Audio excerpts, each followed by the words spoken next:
They dug down, they hit a wooden casket and went poof like that, and there was this corpse. Just the bones, the ribs, with all these metals on the different ribs left.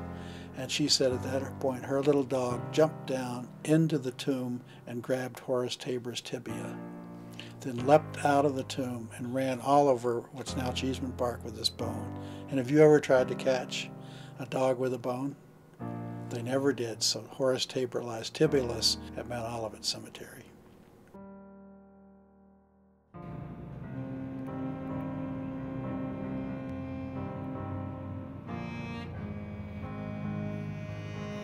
Every big city has a great cemetery. Denver's first cemetery, 1859, was Mount Prospect Cemetery, as it was originally called.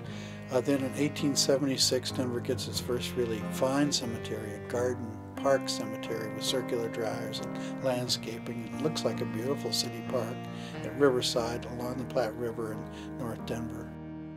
Denver gloried in these great new cemeteries like Riverside and Fairmount and Mount Olivet. They were beautiful. They had lakes, they had forests, they had landscaping. They were a place where you were supposed to go, where it was peaceful, it was quiet. Everything you looked at was pleasant.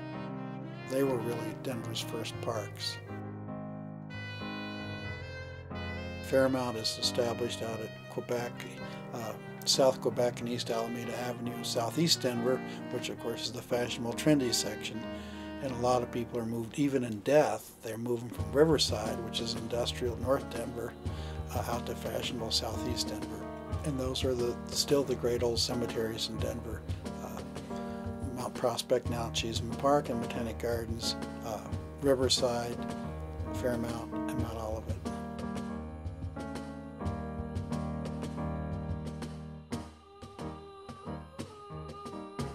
When they were converting it to a park, you know, they felt obligated to move the bodies out of there. The city had not taken good care of it. It wasn't watered. It looked like Riverside looks like today. It was derelict. The monuments were all marked out. It was really a disgrace to the city.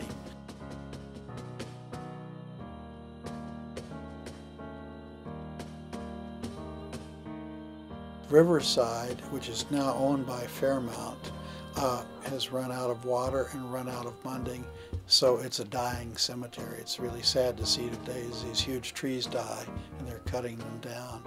The hope is that maybe some government organization like state parks or possibly Denver Parks or Adams County or Commerce City would take it over and make it into a park, which is one solution for cemeteries to save them that way. But at this point, Riverside is a sad story. Whoever takes it on, it's not going to be a money maker, it's going to be a money loser for the maintenance and paying for the water. And if it was a park, you would have trouble charging people to come in. And school groups which use it now, a lot of us history teachers find that's one way to get kids who normally would be turned off by history or find history dull.